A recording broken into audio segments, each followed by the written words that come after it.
মানুষের হাতে থাকা টাকা ব্যাংকে ফিরিয়ে আনতে বাজেটে কালো টাকা সাদা করার সুযোগ রাখা হয়েছে বলে জানিয়েছেন প্রধানমন্ত্রী শেখ হাসিনা। বলেন, সব সরকারই এটি করে। বাজেটে মৌলিক অধিকার, দেশীয় শিল্প ও সামাজিক নিরাপত্তাকে প্রাধান্য দেওয়া হয়েছে। রাজধানীর তেজগাঁওয়ে আওয়ামী লীগের আলোচনা সভায় এসব কথা বলেন প্রধানমন্ত্রী।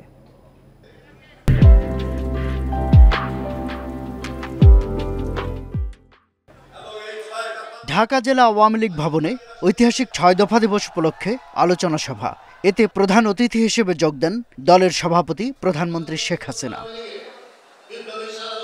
নেতাদের বক্তব্যে উঠে আসে বঙ্গবন্ধুর ঐতিহাসিক ৬ দফা ঘোষণার আগে পরের নানা প্রসঙ্গ। বাংলাদেশের মুক্তিযুদ্ধের প্রস্তুতির ধারাবাহিকতা তুলে ধরেন প্রধানমন্ত্রী। বলেন, শাসনতান্ত্রিক কাঠামো ও রাষ্ট্রীয় স্বীকৃতি, কেন্দ্রীয় সরকারের ক্ষমতার সীমা নির্ধারণ এবং আঞ্চলিক সেনাবাহিনী গঠন সহ ৬টি সুনির্দিষ্ট দাবি তুলেছিলেন বঙ্গবন্ধু। তখন তো বঙ্গবন্ধু শেখ মুজিব জেলে। রিজার্ভের দিকে না তাকিয়ে মানুষের নিত্য প্রয়োজন মেটানোই সরকারের একমাত্র লক্ষ্য বলে জানান প্রধানমন্ত্রী। বলেন, বৈশ্বিক সংকটের ধাক্কা এখনও অর্থনীতিকে ক্ষতিগ্রস্ত করছে। এ সময় বাজেট নিয়ে মূল্যায়ন তুলে ধরেন সরকার প্রধান।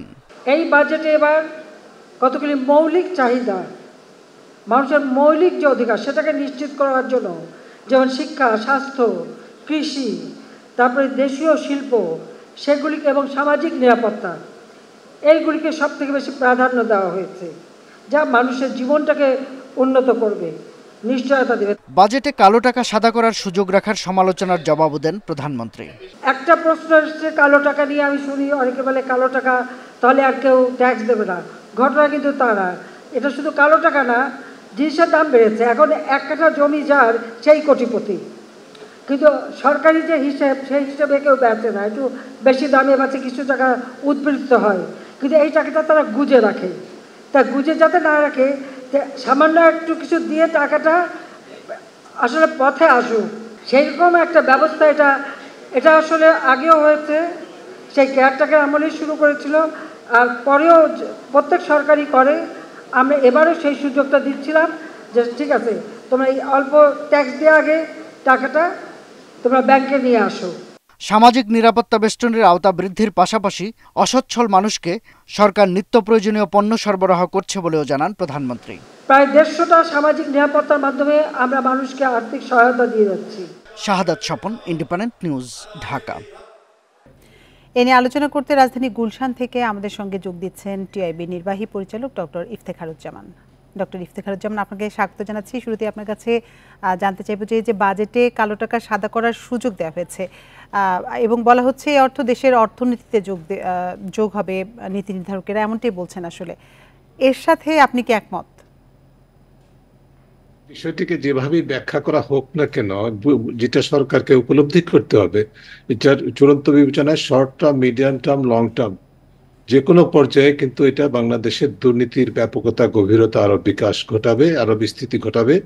এটা দুর্নীতি সহায়ক একটা পদক্ষেপ। এটাই যথার্থই বলা হচ্ছে, এটা নতুন নয়। এটা আসলে 1975 সাল থেকে এটা হয়ে আসছে। কিন্তু আগে ভুল করেছি, আগে অন্যায় করেছি, এবার অন্যায় করবো, এটার তো কোনো যুক্তি থাকতে পারে না।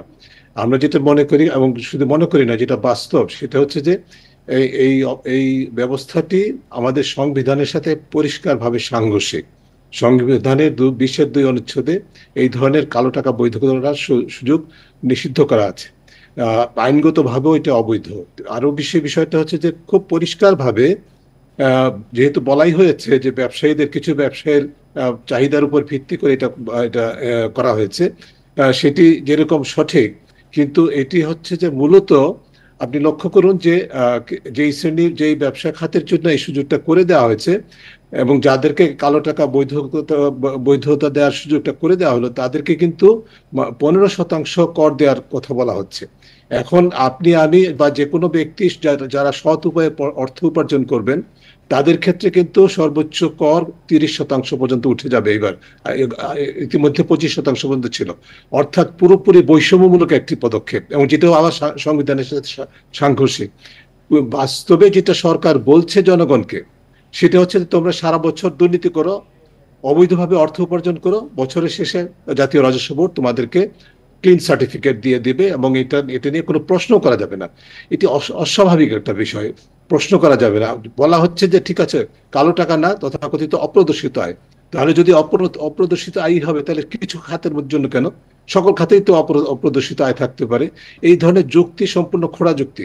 আমরা আরো মনে করি, বিশেষ করে এই সরকারকে লক্ষ্য করে বলবো, এই সরকার যখনই ক্ষমতায় থেকেছে সবসময়, এবং নির্বাচন যখন করেছে সবসময় কিন্তু দুর্নীতির বিরুদ্ধে তাদের নির্বাচনী ইশতেহারে অত্যন্ত জোরালো বক্তব্য ছিল। এবার 2024-এর নির্বাচনে দেশবাসী জানবে, যদি একবার খুলে দেখেন আপনারা তাদের নির্বাচনী ইশতেহার, সেখানে পরিষ্কারভাবে একটা পুরো চ্যাপ্টার আছে সুশাসন, স্বচ্ছতা, জবাবদিহিতা। সেখানে অত্যন্ত জোরালোভাবে দুটি বিষয় বলা আছে, যেটা মাননীয় প্রধানমন্ত্রী প্রায়শই রিপিট করেন, সেটা হচ্ছে দুর্নীতির বিরুদ্ধে শূন্য সহনশীলতা।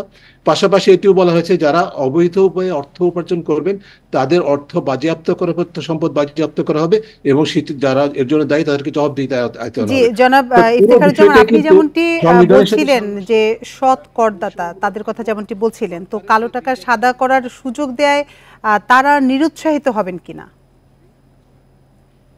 বুঝি নাই। আপনি শুরুতেই বলছিলেন যে সৎ করদাতা যারা যারা বৈধ উপায়ে অর্জন করেন, তো কালো টাকা সাদা করার সুযোগ দিলে তারা আসলে কর দিতে নিরুৎসাহিত হবেন কিনা? অর্জনের জন্য উৎসাহিত হবে।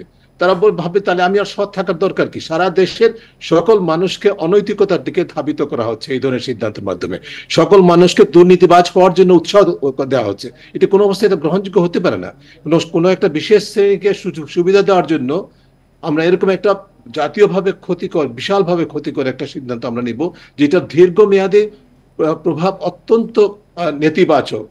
জোরালো ভাবে বলবো, যেটি আমাদের যে জাতীয় শুদ্ধাচার কৌশল আছে তার সাথেও সম্পূর্ণভাবে সাংঘর্ষিক। কাজেই যে কৌশল কিন্তু এই সরকারের আমলে প্রণীত 2012 সালে।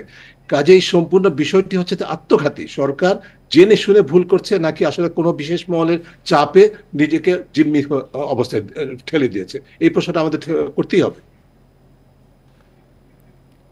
জি জনাব ইফতেখারুজ্জামান, আরেকটি বিষয় আপনার কাছে জানতে চাই যে ব্যাংক খাতে সুশাসন ফেরাতে বাজেটে কোনো পদক্ষেপ এবার দেখা যায়নি, এ ব্যাপারে আপনার মন্তব্য কি? এটি অবাক হওয়ার কোনো কারণ নাই, কারণ ব্যাংক খাতে যারা অনিয়ম, দুর্নীতি, ঋণ খেলাপি, জালিয়াতি এবং বিশেষ করে অর্থ পাচার, জালিয়াতির মাধ্যমে অর্থ পাচার এর সাথে যারা জড়িত, তারাই কিন্তু আসলে আমাদের অর্থনীতিকে জিম্মি করে রেখেছে। ব্যাংক খাতকে শুধু নয়, পুরো অর্থনীতিকে জিম্মি করে হচ্ছে তাদের হাতেই। আমাদের বাংলাদেশে যারা ঋণ খেলাপির মূল স্রষ্টা এবং মূল হোতা, তারাই কিন্তু বাংলাদেশ ব্যাংকে এখন ডিকটেট করে যে কি নীতিমালা হবে।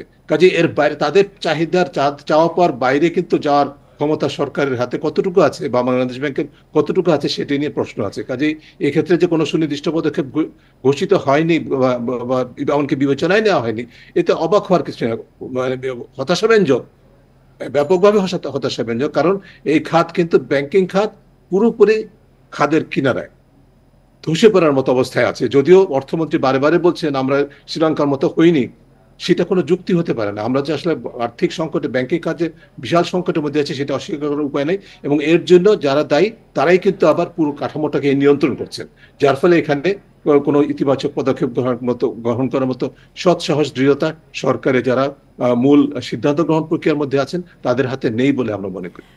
জি ইফতেখারুজ্জামান, আপনার কাছে আরেকটি বিষয় একটু জানতে চাইবো যে কালো টাকা সাদা করার সুযোগ দেওয়া হয়েছে, কিন্তু সাবেক আইজিপি বেনজির আহমেদের অবৈধ সম্পদ বৈধ হবে না, এটি বলেছে এনবিআর।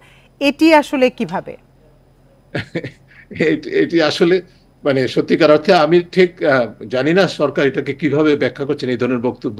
এটা আসলে ঠিক সুচিন্তিত একটা মতামত কিনা আমি জানি না। তার কারণ হচ্ছে, যদি আমরা কঠোরভাবে স্ট্রিক্টলি যদি আইনের দৃষ্টিভঙ্গি তাকাই, একজন মানুষকে কিন্তু সকল মানুষ আইনের চোখে সমান।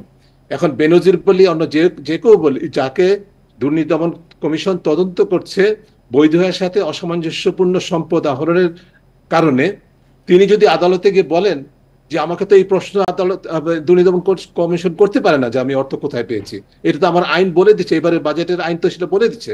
কাজে সরকার তো নিজেকে নাজেহাল অবস্থার মধ্যে ফেলে দিচ্ছে। কাজে এখানে এরকম স্ববিরোধিতা তো হতে পারে না। দেশে তো মানে আইনের চোখে সকলে সমান।